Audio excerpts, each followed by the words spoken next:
Olá, estamos chegando ao vivo para todo o Brasil nesta sexta-feira, dia 26 de maio de 2017. E muito boa noite para o senhor, para a senhora, para o amigo que nos acompanha. Eu sou o Anderson Sobrinho e a partir de agora eu fico na sua companhia e até às 8 horas da noite você confere as principais informações sobre o mundo da pecuária.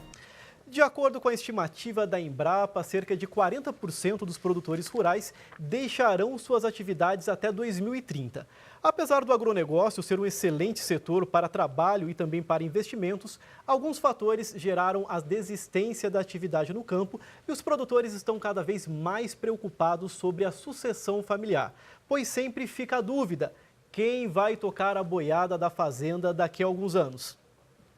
E para falar sobre esse assunto, eu recebo aqui no nosso estúdio a Silviane Steri. Ela é diretora da empresa Roster do município de Não Me Toque, no Rio Grande do Sul. Silviane, muito boa noite para você, seja bem-vinda ao nosso programa. E a gente fica muito feliz porque a gente sabe que você veio lá do Rio Grande do Sul exclusivamente para participar do Terra Viva DBO na TV. Muito obrigado, viu? Boa noite, Anderson. Boa noite a quem está nos assistindo. É com muito prazer que a gente pode vir aqui nesse programa a nível nacional para poder colaborar e contribuir com um pouquinho desse assunto que é de suma importância para todos nós. A sucessão familiar realmente é um assunto que preocupa o pecuarista, né? Preocupa não somente os pecuaristas, mas todos que dependem do alimento, porque é comprovado que até 2030 estaremos aí com uma falta de alimentos. Com isso, preocupa a todos, porque a carência da mão de obra ou do desenvolvimento da pecuária ou da agricultura em si, fará muito mal para todos nós. E por que a sucessão familiar tem sido cada vez mais um desafio?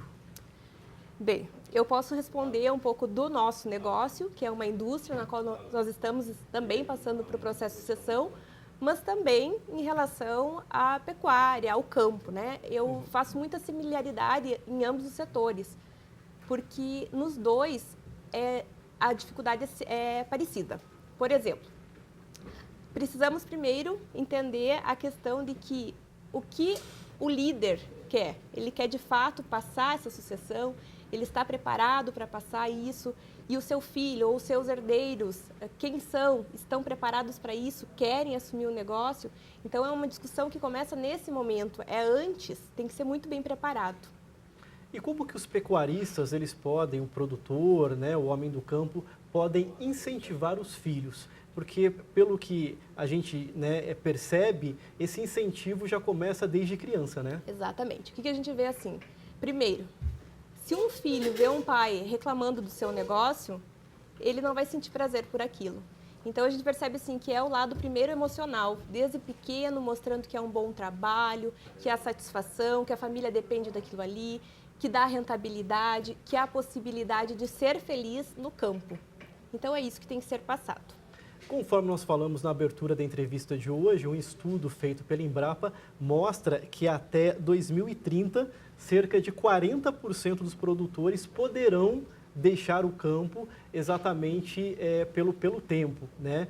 E eles não têm, muitas vezes, alguém para colocar no lugar, para fazer essa sucessão familiar, colocar uma pessoa da família no lugar. Isso preocupa? Preocupa. É bastante preocupante para nós, principalmente, mas a gente vê o seguinte, que há um movimento de outros órgãos, outras instituições que estão trabalhando ao contrário, para fazer com que esse jovem permaneça no campo e assim invista em mais tecnologia, em mais rentabilidade, mais produtividade, e é o trabalho em conjunto, não é somente um segmento que vai fazer esse desenvolvimento para garantir que o jovem permaneça no campo. Agora, uma outra pesquisa, aí a gente já pode falar porque é lá da sua região, feita no estado do Rio Grande do Sul, mostrou aí que 32% dos produtores que foram entrevistados, eles afirmaram que não tem um sucessor para colocar no lugar no futuro. Isso também é muito preocupante, né? Porque aí o pecuarista pensa assim, como eu disse no começo da entrevista, quem vai tocar a boiada daqui a alguns anos, né? Exatamente. Então, o que a gente percebe? Que esse trabalho ele vai ter que ser desenvolvido por todos que estão no campo, com esse olhar do âmbito familiar, quem será o sucessor, e também econômico. Então, buscar recursos que facilitem esse entendimento do que está acontecendo no mercado e para trazer esse jovem, porque há um benefício enorme. Então, hoje, o que a gente vê? O jovem, ele vai crescendo e ele vai querendo buscar cidade grande. Normalmente, o pai já tem algum recurso, a vida já é um pouquinho diferente do que foi antes. Então, a gente vai tendo que fazer esse movimento reverso, trazer esse jovem e fazer valorização do que é o trabalho no campo e assim como em todos os outros segmentos, né, que a gente...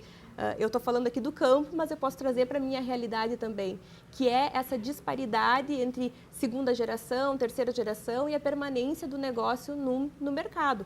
Mas quando a gente fala em alimento ou produção pecuária de corte ou de leite, a gente entende que é uma necessidade urgente, porque 2030 está aí e os dados são reais. E como você disse, você é um exemplo, né? A sua empresa é um exemplo da questão de sucessão familiar, porque você já tem 30 anos no mercado, aproximadamente 30 anos no mercado, e vocês estão na segunda geração. É isso? Você que assumiu a empresa, conta um pouco pra gente. Isso. Então a Roster está comemorando 30 anos esse ano e nós estamos na segunda geração. Esse processo de transição, de sucessão, não é um processo rápido e nem fácil. Porque a gente vai trabalhando aos poucos a mentalidade tanto de quem está saindo como de quem está entrando e assumindo.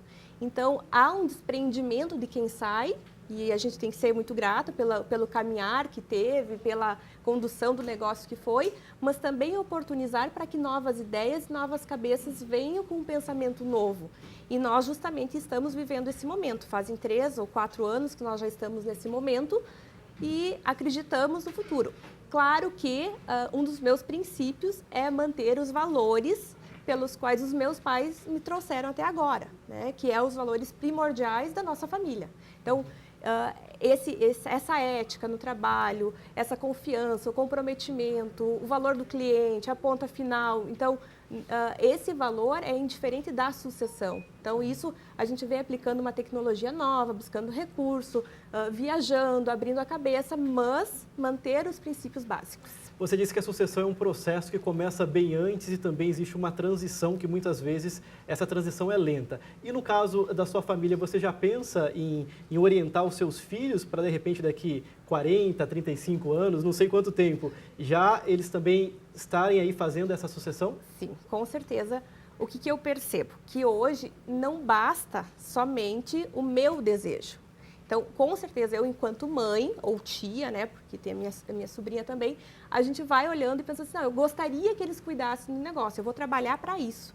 Mas eu acredito que são vários fatores. Um deles é o meu desejo, o meu interesse que ocorra a sucessão.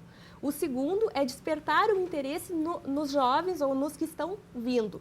E aí tem um terceiro, que é muito importante, que eu vejo que é a competência. Então, porque não adianta ter sucessores familiares se não tem a competência ou comprometimento para tocar aquele negócio. Então, são questões que a gente tem que fazer essa avaliação e até verificar se é um dom, se tem um talento, se é isso mesmo que quer, porque não basta o meu interesse. Nós estamos falando de duas partes, então aí a gente precisa ter essa intermediação. Eu acredito que eu vou trabalhar para que meus filhos ou minha sobrinha ou os meus próximos sobrinhos que virão, né, que eles façam parte da nossa equipe, com certeza. Dentro da empresa, a gente já tem hoje um trabalho nesse sentido. A importância do investimento em tecnologia no campo, mesmo em épocas de crise. Sim, extremamente importante. Não é em momento de crise que nós vamos desistir ou que o produtor vai desistir, o pecuarista que está nos assistindo vai desistir. Ao contrário, é nesse momento que tem que rever o custo, diminuir seus gastos, mas investir em tecnologia, porque está comprovado que é com tecnologia que a gente consegue maior rentabilidade, produtividade, enfim, um olhar diferente para o negócio. É no momento de crise que a gente pensa diferente. É crise, tira o S e fique CRI, né? Então a gente começa a olhar diferente. Nosso tempo já está acabando, mas antes de encerrar, eu preciso falar que vocês também, lá no município de Não Me Toque, no Rio Grande do Sul, vocês também desenvolvem palestras exatamente para orientar os produtores, as pessoas, sobre essa questão da sucessão familiar, né? Sim, o que nós estamos enxergando? Que essa abertura de cabeça, de mente, a gente tem que compartilhar. A gente não pode ficar com a ideia para um grupo pequeno, porque isso tem que ser disseminado ao maior nível. Quanto mais clientes nossos souberem disso, trabalhar com isso, eu estou fomentando a ponta, fomentando o meu cliente para que ele não saia do campo. E é isso que é o nosso trabalho. Com certeza. Já tem a agenda para junho, isso? Sim, nós estamos programando aí um evento, então uma palestra, com um especialista no assunto em sucessão, que não é o meu caso, mas é o especialista, então, que nós estamos trazendo para a empresa, para ele conseguir trabalhar com as pessoas. Eu vou discordar de você, porque é seu caso, sim, porque vocês estão aí na sucessão familiar. Sim, Silviane, muito obrigado pela sua presença, viu? Já sinta-se convidada para voltar outras vezes aqui no Terra Viva DBO na TV, viu? Eu que agradeço. Muito obrigada. Boa noite. Boa noite. E vamos agora para um rápido intervalo e daqui a pouco a gente volta. É bem rapidinho.